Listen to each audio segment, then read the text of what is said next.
Let's go back to 1969. Over 50 years ago, the Stonewall Riots.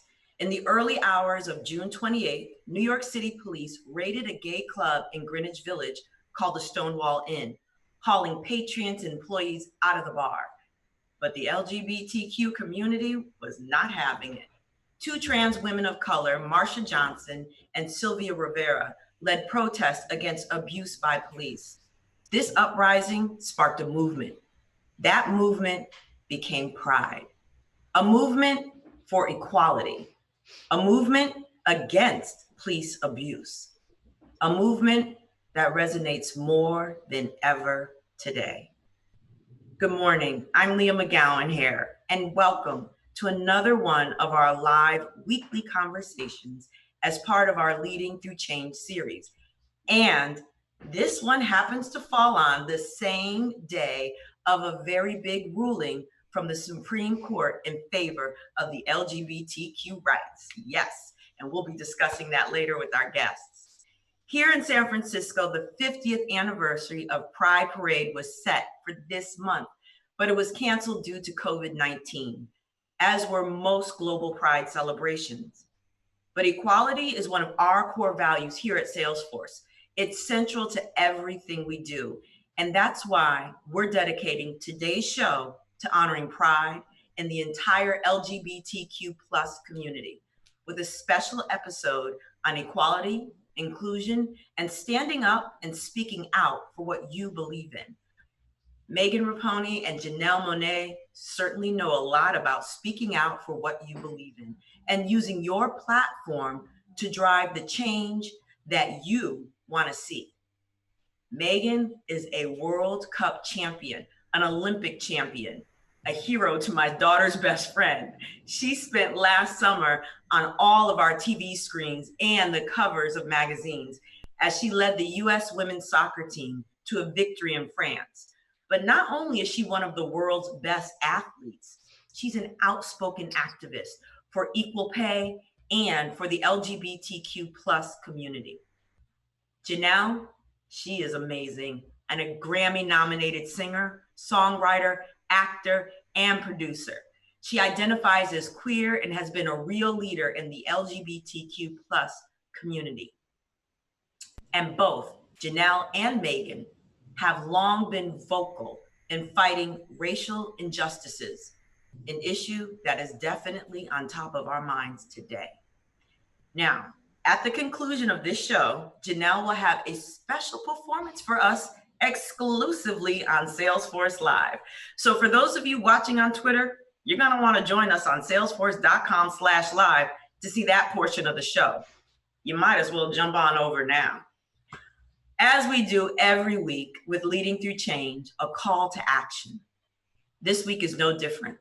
This week, we're supporting the Trevor Project, which is the world's largest suicide prevention and crisis intervention organization for LGBTQ youth.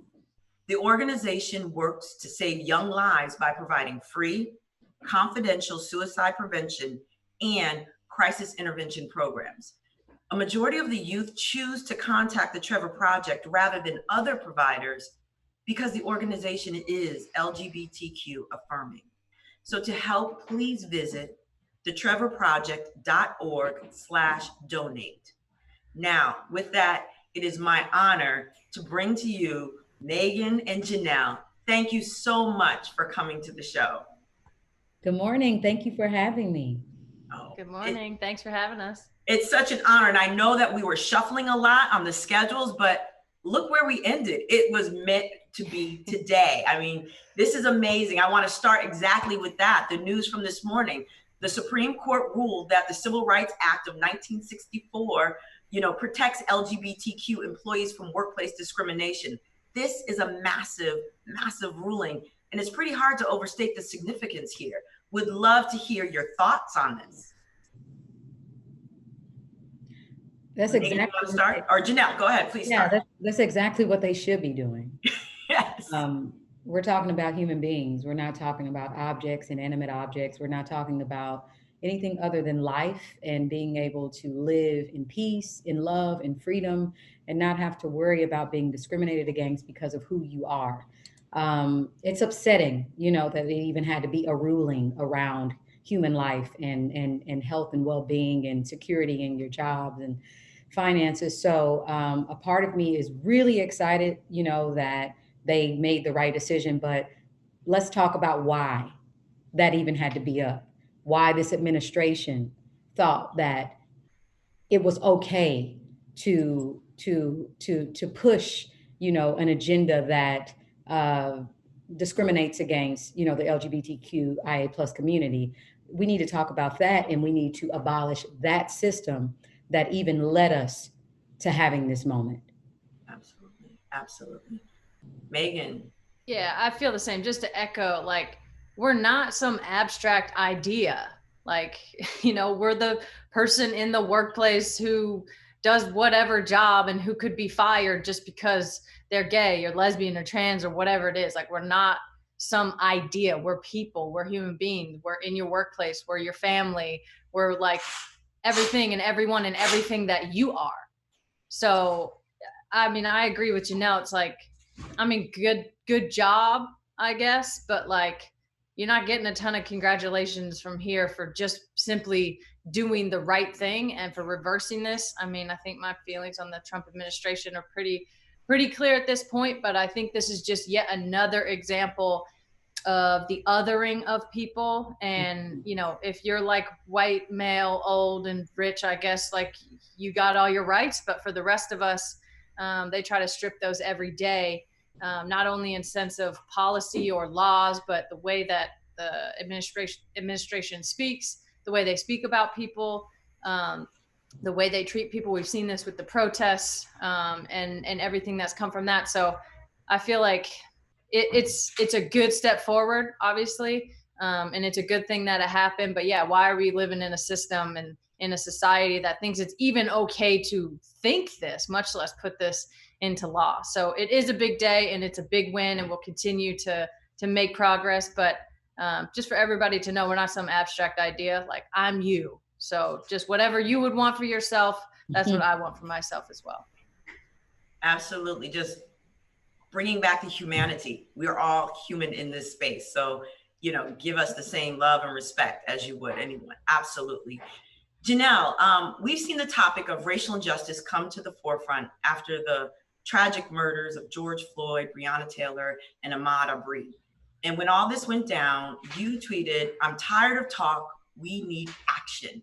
And as a matter of fact, before you agreed to do this show, you wanted to make sure Salesforce was taking action. You held us accountable.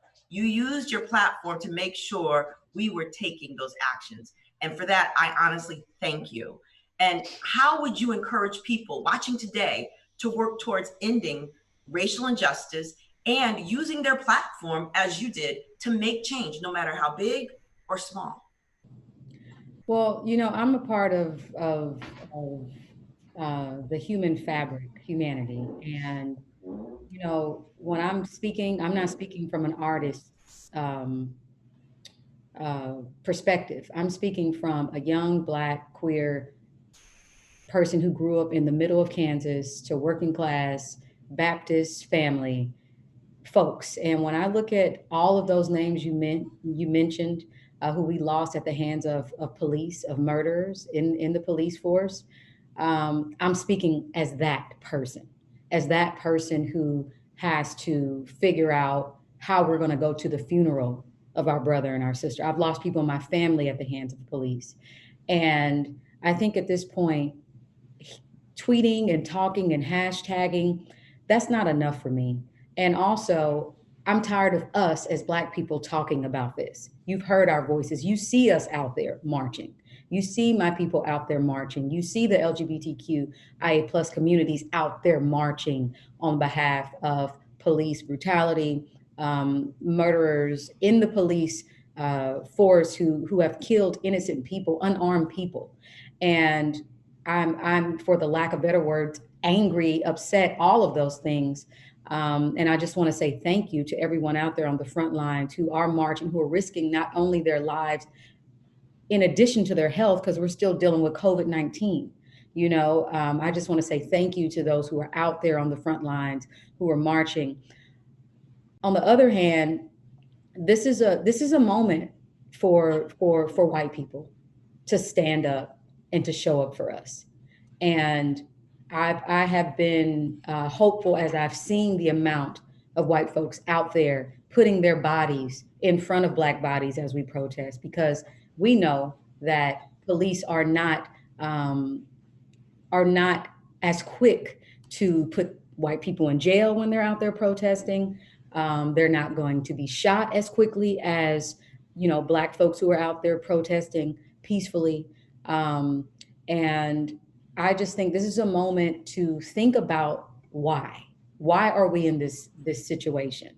Why are we marching for Black lives? Why are we treating Black lives again like objects, like some abstract idea, in the words of Megan? Like why are we doing this? And how did we get in this situation? So this is a moment to white people to talk to families about racial profiling, about the system of white supremacy that their ancestors started, about the systems of systemic racism that have all played a part into how we're here right now, talking about Black lives and the values of Black lives. We need to have those conversations, and that's what I am looking forward to hearing more of. Why are we having to protest over Black lives? Why are we screaming Black Lives matters? Who started the power dynamics, or who started this oppression, and how can you end it? Yes.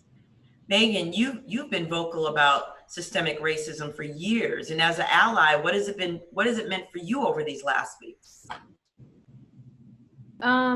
I mean, it's been, I think, like Janelle said, it's been encouraging just to see how many people are out in the streets, how many more people I think are frankly not saying all lives matter. Like they actually know that they can't say that anymore. So we're making some progress forward. What was so, disheartening and sad, honestly, when, back in 2016, when Colin kneeled and I kneeled alongside him, was how many people actually, whether they were saying this or not, how many people actually just didn't believe Black people. Because it's like, if you're saying all lives matter, if you're saying it's about the flag, if you're saying this, what you really are saying is like, I don't believe the collective voice of Black people.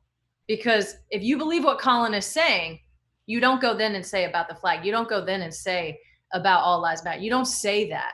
You sit back and you listen.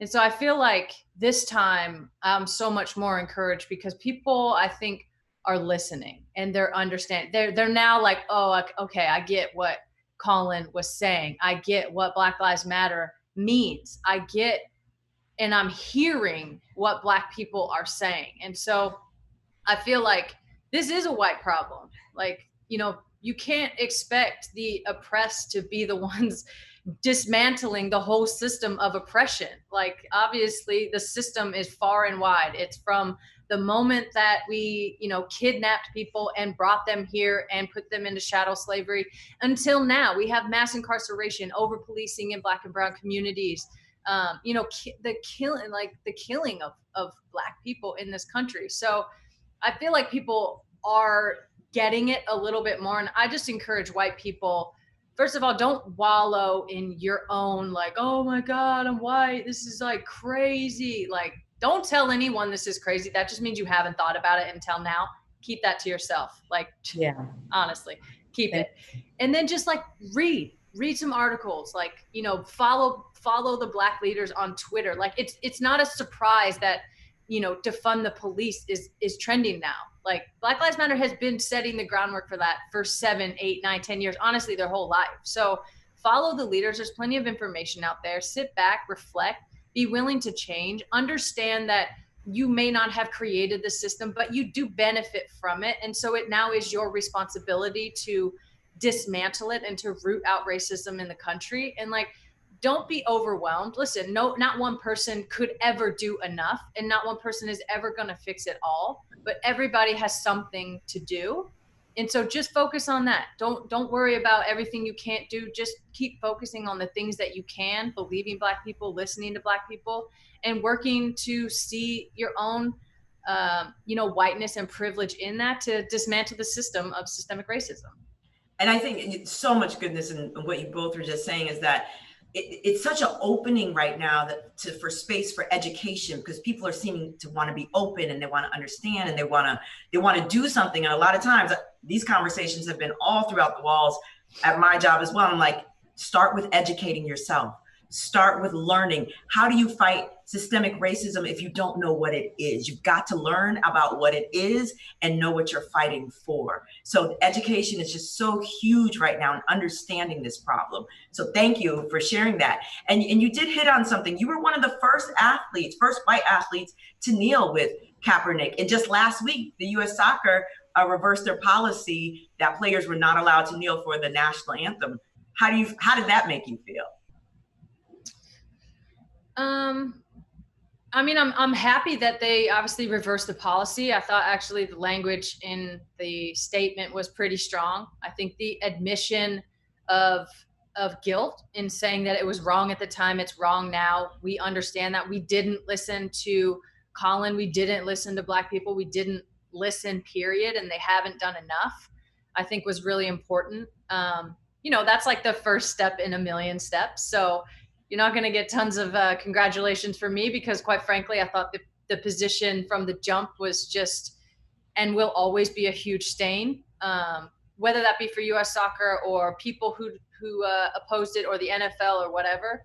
But it's a really good first step. And I now look forward to holding their feet to the fire and seeing what we can do at the federation at that sort of level, to root out racism and to, hopefully make it a more equitable place for all the people who they represent, which is literally all of America. Awesome. And when you did cross into the lane of racial injustice, there is this crossing into intersectionality, that all of these fights, the LGBTQ plus IA, equal pay, racial injustice, there's a huge intersectionality. How did you see that to come? Like, a lot of people were like, I'm staying in my lane, I'm fighting for this or I'm fighting for that. But truthfully, if one person's down, we're all down, right? If one suffers, we all suffer. So what made you see that and take that knee initially?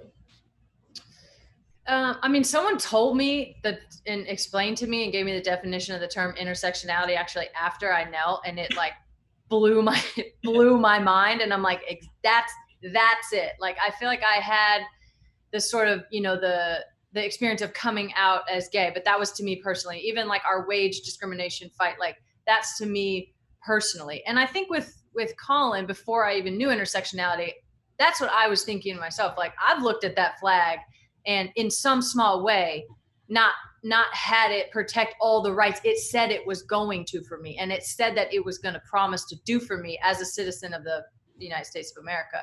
So I think I sort of subconsciously realized it a little bit. But then, yeah, someone told me, my friend Jess told me about intersectionality. I was like, that's exactly it. Like, if I'm going to sit there and ask for other people to get on board with pride and to, respect me and to, allow me to have my full rights and just to hear me out, even though they haven't walked a mile in my shoes, like, I don't need to walk a mile in your shoes to believe you. Right. And so that was my thing with Colin. Like, I was like, well, clearly there's irrefutable evidence this is happening in the country. So how can I play my part in trying to dismantle that system that has been detrimental to so many people for so long? Yeah, amazing. Janelle, let's talk about Pride with this year's 50th anniversary celebration canceled here in San Francisco. And, this event started as I mentioned in the opening, with the Stonewall Riots back in 1969 with Marsha Johnson and Sylvia Rivera, which led to the protest. I want to get a sense of what that event and that celebration means to you as a significant touch point every year. Oh, it is, Marsha and Sylvia are, heroes and perfect examples of intersectionality and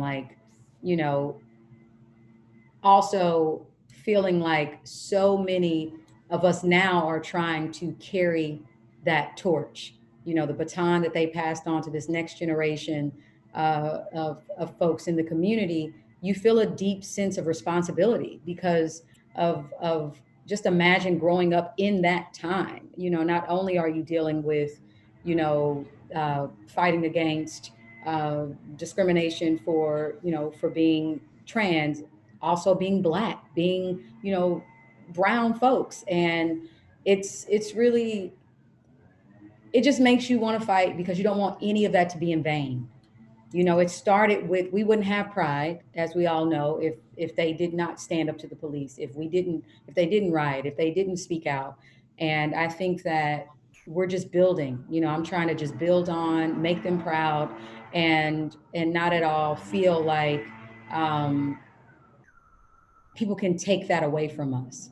I think they planted the seed. It's up to us to water it. Megan, you grew up just a few hours north here in Reading. When did pride come into your radar? When did that become a point for you?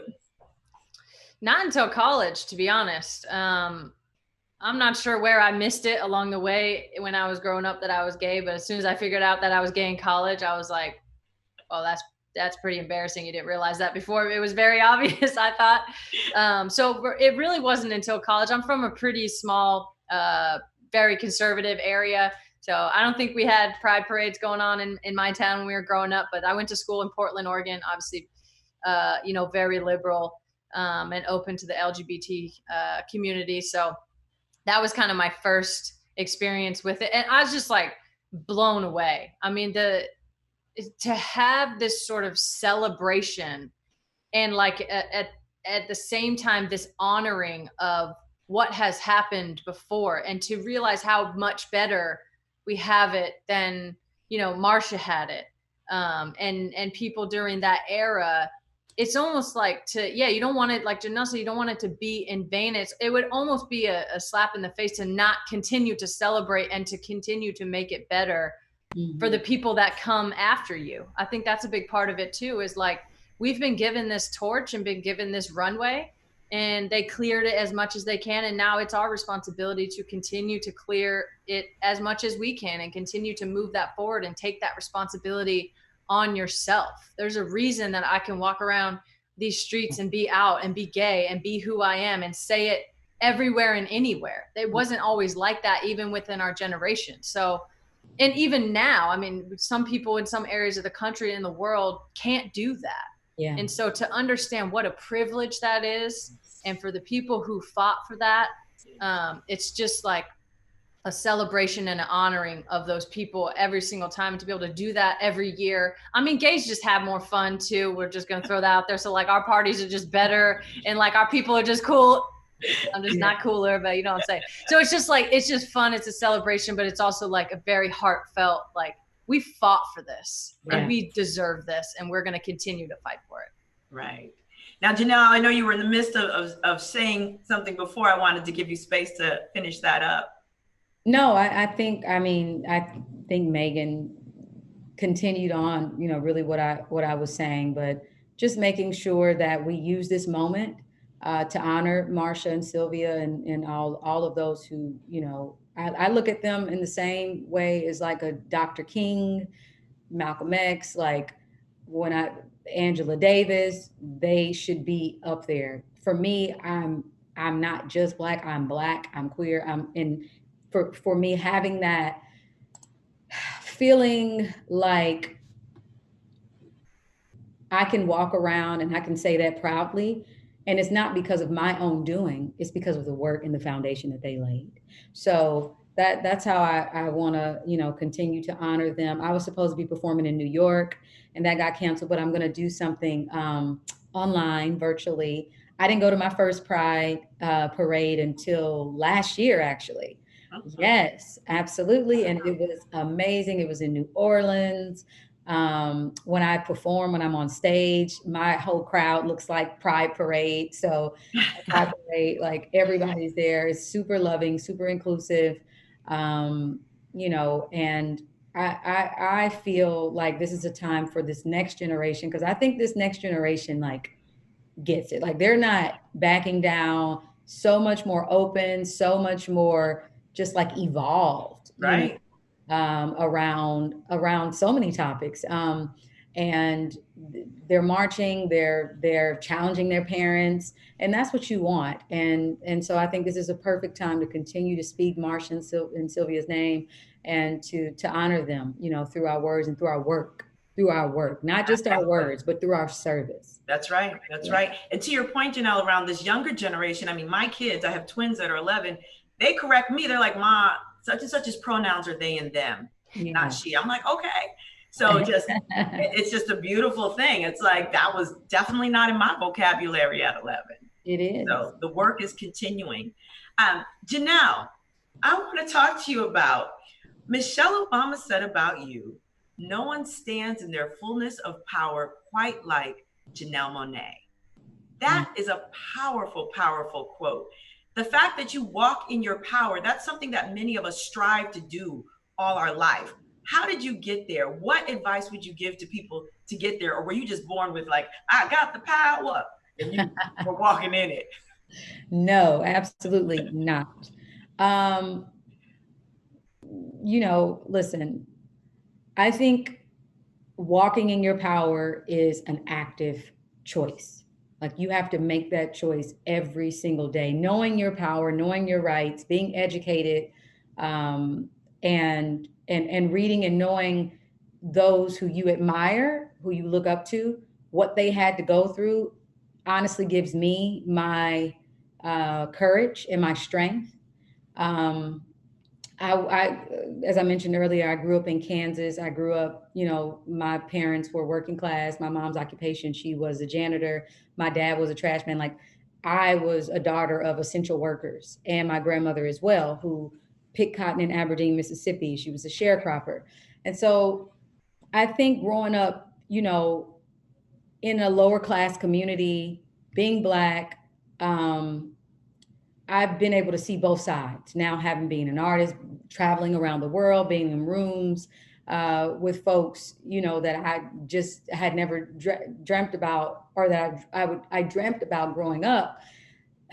Seeing both sides, I try whenever I can, if I'm in the room with someone who can make some decisions to better the communities of marginalized folks, I'm going to say it, and I'm going to ask, and I'm going to advocate on behalf of my people.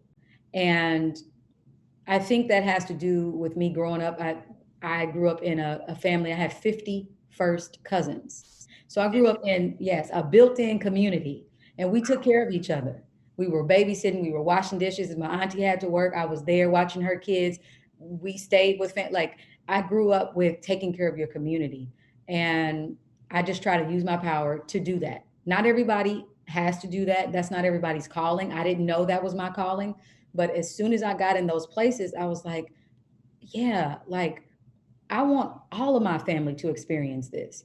I want to get rid of those lines of division of, oh, if you come from this place, you can't be in this room. No, we're in this room. We're here, and we are going to have the same freedoms that you have been privileged to have. I'm scared most times. I also, therapy, trauma, I had to deal with a lot of that. My dad was in and out of prison growing up. So I dealt with a lot of abandonment issues. And even in terms of speaking freely about who I am and where I come from, all of those things, I had to dismantle a lot of my own, trauma. And it took some time, and it's still taking time, but I think that we have to understand that freedom is not free. It's not free. You got to fight for it every single day. And that's what I try to do. And it sounds like when you're saying walking in your power, it's not just about you and owning yours, but creating space so others can also walk and own their power too. Absolutely.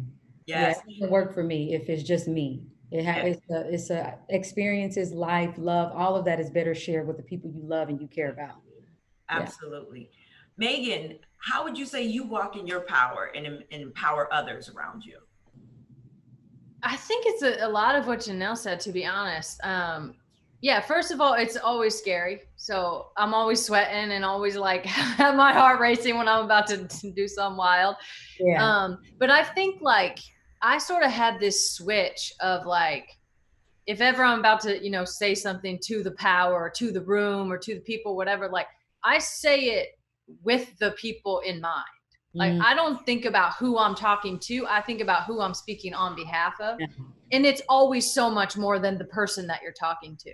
So it's like, even, after the kneeling, I realized one person ever in these last 5 years has come up to me in person on the streets and said anything like, I didn't agree with what you did. One person.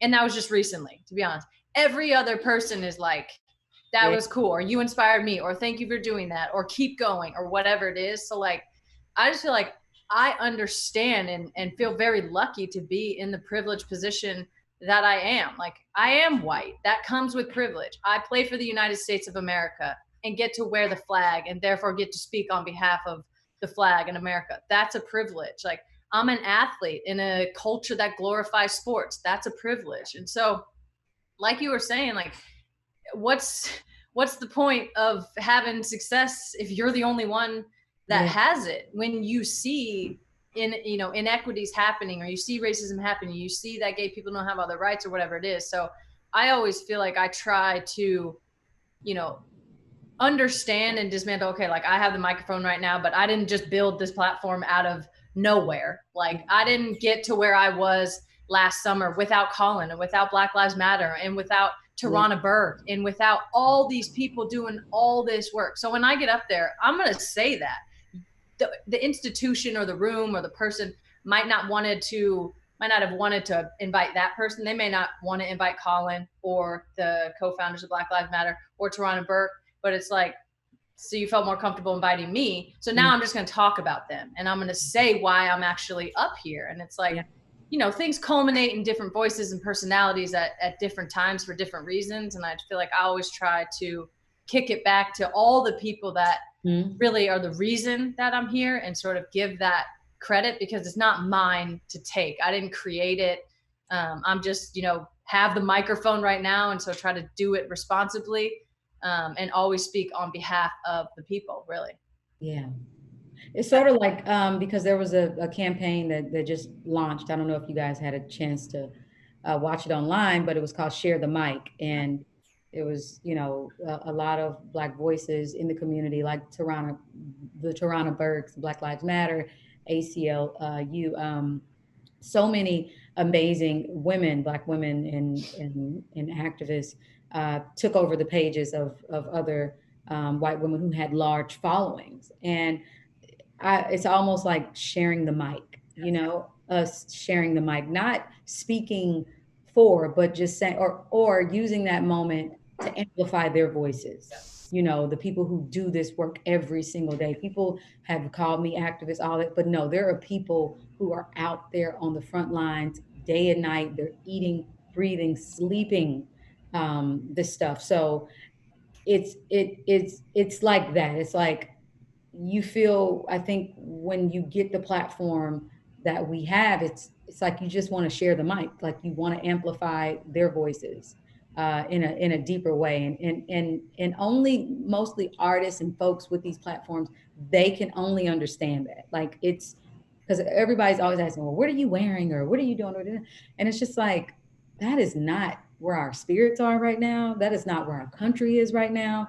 This is not how I want to use this platform of however many millions of people are looking at us.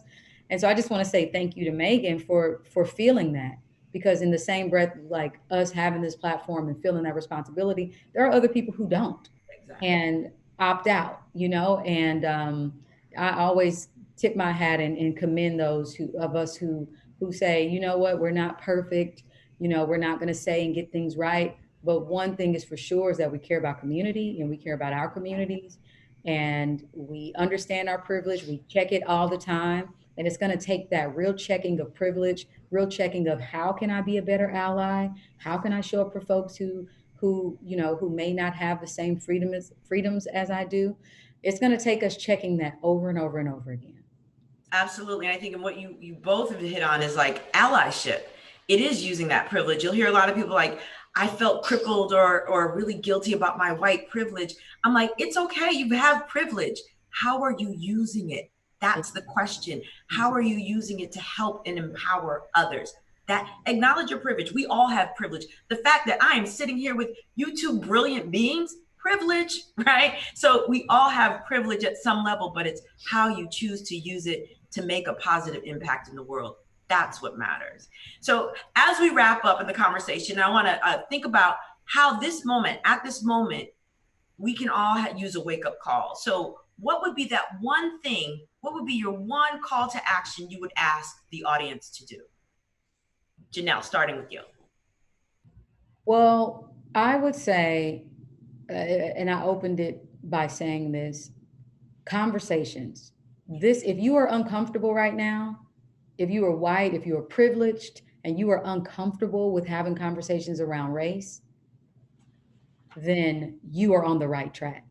Be uncomfortable. Sit in this uncomfortability. Sit in what it means to grow, what it means to grow into being a better ally. Have these conversations around the table with your families on why we feel like we're even arguing over Black lives mattering. Talk about your ancestors. Talk about chattel slavery. Talk about mass incarceration. Talk about systemic racism and oppression. Talk about that. Talk about how COVID-19 disproportionately, kills Black people. Talk about that. Talk about these things in your privileged circles and figure out your books, your community leaders in the Black community that you're going to follow, you're going to listen to, whose voices you pledge to amplify. Figure out how to do the real work in dismantling white supremacy, systemic racism, sexism, all of these isms. Figure out ways that you're going to work to become a better ally to dismantle these systems that continue to oppress Black people, minorities, marginalized voices. And that's what I really want. And I speak out of love. I am angry, but I'm coming with love because we all realize that it's going to take a mighty village. It's going to take citizenship over capitalism. What it really means to be a citizen, what it really means to be, to put the health and the well-being of us over capitalism, over money, over politics, how we can really show up in that way. And that's what I'm asking, is to have better listeners who are more privileged, better listeners, better action-oriented folks who are really willing and ready to show up for us. Thank you, Janelle. Megan? Yeah, I think much of the same. First of all, something I've learned as I've gotten older, if you want it done, do it. Like, oh, we don't want racism anymore. Like, with the exception of just a few people, like, pretty much no one wants racism anymore, but like, do it, do the work. Yeah. So that's reading, that's having those hard conversations, that's educating yourself. For white people, like, you're going to be uncomfortable, and you should be. It's going to be a little bit uncomfortable. You're going to say the wrong thing. It's going to be embarrassing, whatever. But like, don't let that get in the way, or don't let that be the speed bump that sends you back into not doing anything. It's fine, but like, you have to sort of persist forward. It's not okay to just be like, oh, this got kind of uncomfortable, so it's hard. Uncomfortable is where we need to be right now. And then something I got from Monique Melton. She's, I think, Mo Motivate on Twitter and Instagram. She's an anti-racism educator. She had this great point of just make it your daily practice. If you're reading book, read 10 pages a day, read a chapter a day. But like, insert anti-racism education into your daily practice. That maybe that's with your coffee in the morning, maybe that's before you go to bed. And like, as that starts to happen, and as you start to become more educated, start to implement that into your daily life. Like, if you see something, say something. If you want it done, do it. Like, it's going to take those actions. And I think some people probably feel overwhelmed. Like, we have this whole system based on racism, but like, it is actually just each little action every time that also contributes to this system. It's not just these laws that can be changed only in November or whatever it is. Like, it's little things every single day that you can do to do this anti-racism work and to be a part of the solution and not the problem. So I think just committing to those things are going to be uncomfortable. Like that can't be an impediment for you to stop. Yeah. And just make it your daily practice. Yeah. Absolutely. Absolutely. I could stay here talking to you forever, but I know we're going to move on. Thank you both. Deep bow of gratitude. Thank you for sharing your wisdom with us. Thank you for being here. Totally appreciate all of this. Now listen, Janelle, thanks for sharing some of your music with us. So I want everyone to stick around to see this special gift from Janelle that she taped for us. So without further ado, I want to turn it over to the one and only Janelle Monáe.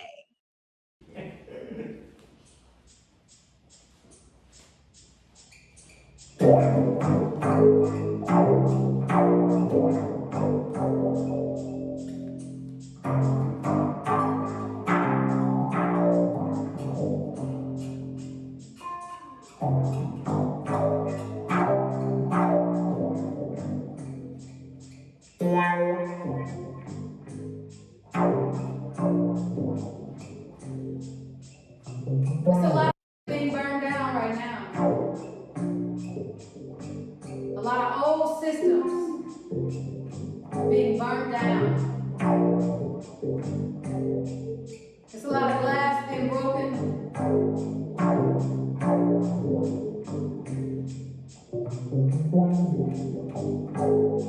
The old guard is on its way out the door. We're in a rebuilding, a dismantling of systems that don't work for us. Systems that don't work for Black people anymore in this country, and they never have. We're starting over.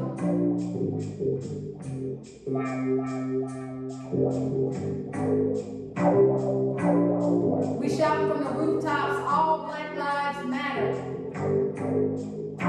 You feel it. You feel the revolution happening right now.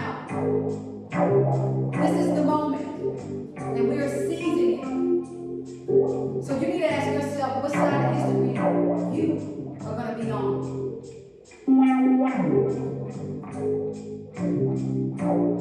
When we look at this years from now, what did you do? What did you say? Were you an ally? Did you help us fight against white supremacy, racism, police brutality, murderers in the police department? Who got away? Did you help us fight and change the laws to protect us?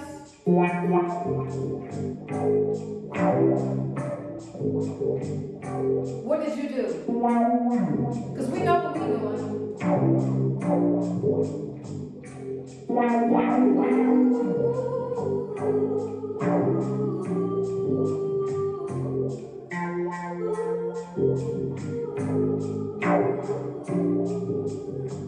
So you think I'm alone, but being alone's the only way to be. When you step outside, you spend life fighting for your sanity. This is a goal. You better know what you're fighting for. This is a goal. Do you know what you're fighting for? So you wanna be free, but below the ground's the only place to be. 'Cause in this life, you spend life running from the gravity. This is a goal. You better know what you're fighting for. This is a goal. Do you know what you're fighting for? This is a goal. Do you know what you're fighting for? This is a goal. You better know what you're fighting for. Bring wings to the weak, bring grace to the strong. We all just stumble as it flies in the world. All the tribes covered the mighty will crumble. We must brave this night and have faith. I'm trying to find my peace. 'Cause I was beginning to believe there's something wrong with me, and it hurts my heart.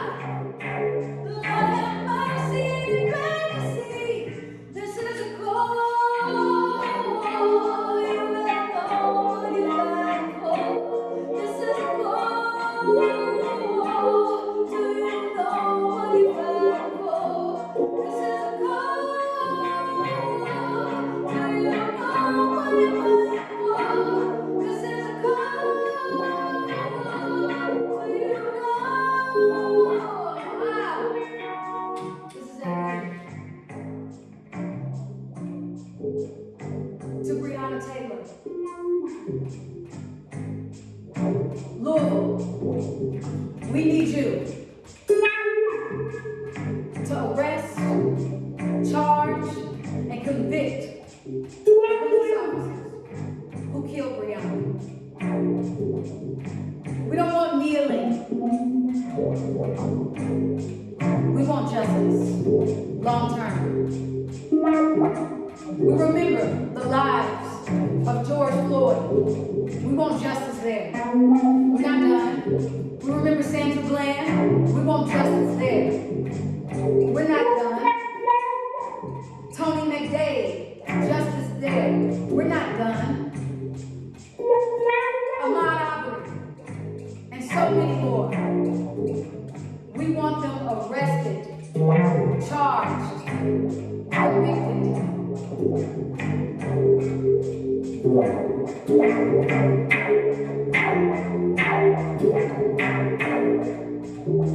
Throw the whole system away. Throw the whole police system away. Instead of police officers, we need peace officers.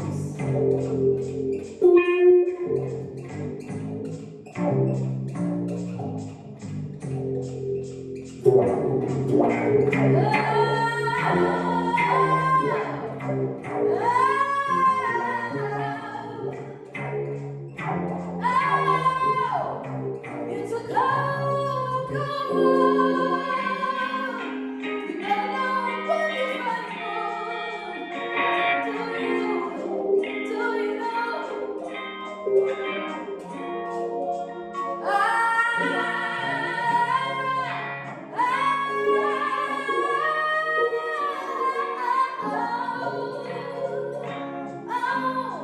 It's a cold war.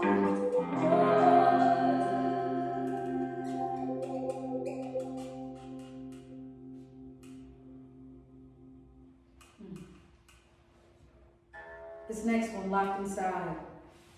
We wrote this in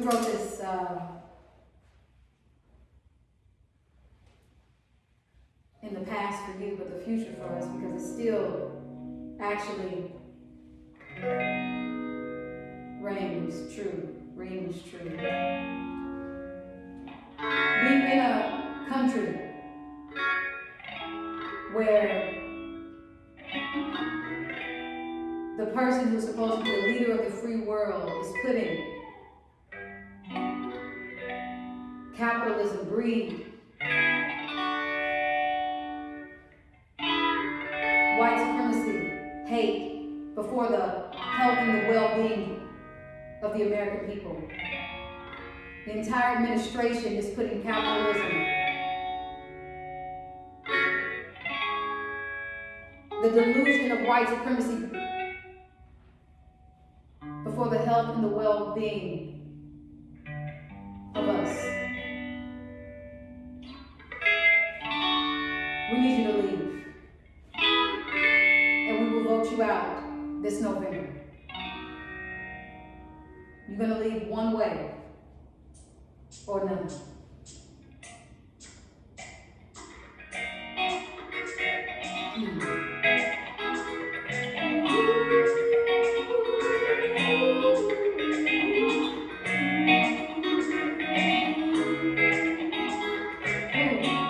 This moment is for you, locked inside. I'm locked inside a land called foolish pride, where the man is alone.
that's not right.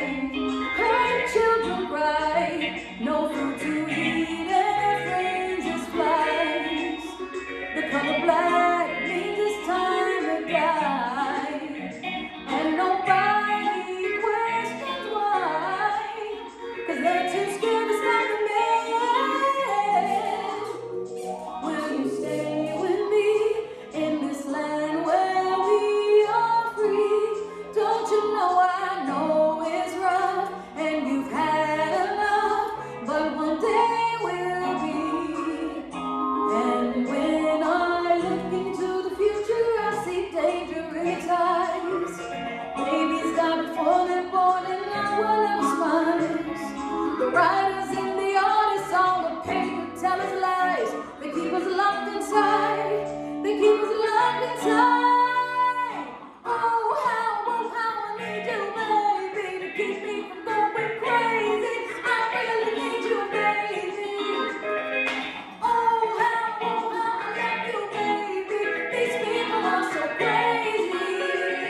Woo! I can make a change. Yes, I can. I can start a fire. Lord, make me love again, again. Just fill me with desire. Hey, I can make a change. I can start a fire. Yeah, yeah. Just make me love again. I thank you for desire. I look into your pretty eyes and I almost wanna cry. When I think about my life, I don't wanna live a lie. How I need you, baby, I need you right by my side. I need you tonight. I need you tonight. Woo! See how I need you, baby. See, I can't let you go, I need you. On the other side, on the other side, love you so, and I'll never let you go.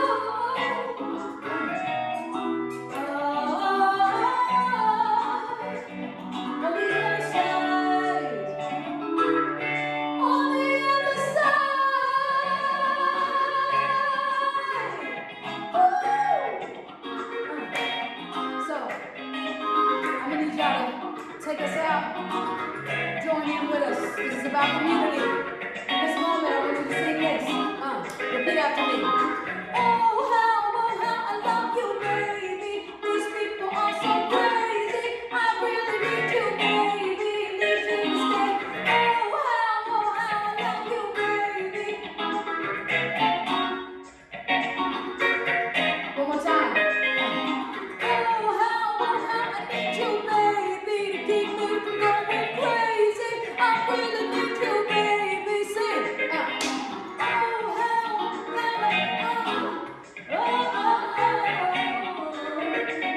you, baby, need you to stay. Woo! Thank you guys for having me. We almost were not gonna make it. Going through a lot emotionally, and just watching so much happen, dealing with COVID-19. I just want to say thank you to all our essential workers. I'm thinking about you always. Thank you for your delivery. Thank you to the nurses, to the doctors. Thank you so much to everybody out there on the front lines who are marching with your masks on, trying to social distance. Can't really. This is a moment where I just want to wrap my arms around everybody. Everybody wrap your arms around each other. And this is, you have to protect your mental health. So important. I just want to also say happy Pride to all of my LGBTQIA+ family. All Black Lives Matter. I see you. I see you. I love you.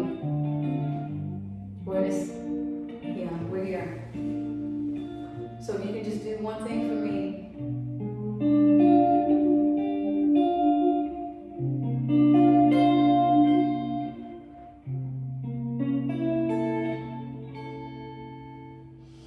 Smile,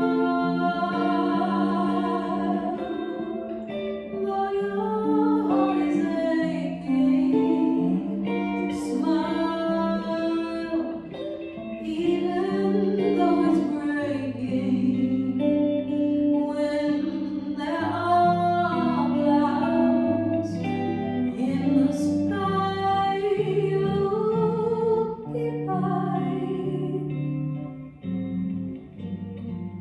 If you smile, through fear and sorrow, smile, and maybe tomorrow you'll find the sun come shining through for you.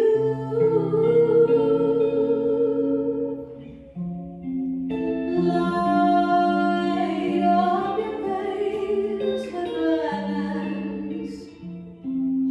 Hide every trace of sadness. Although a tear may be ever so near, that's the time you must keep on trying.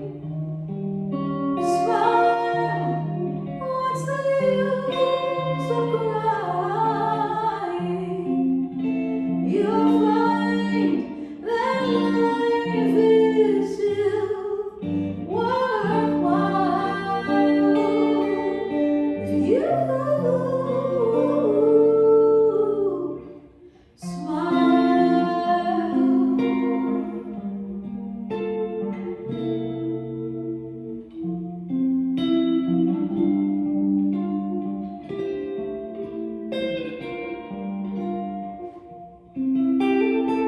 Just imagine us all hugging each other right now.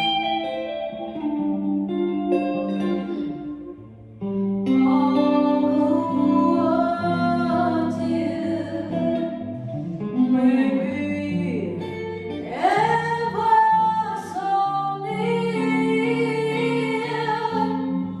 'cause that's the time you must keep on trying. Smile, what's the use of crying? You'll find that life is still worthwhile if you.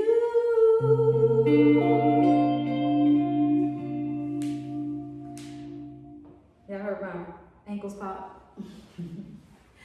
My darling,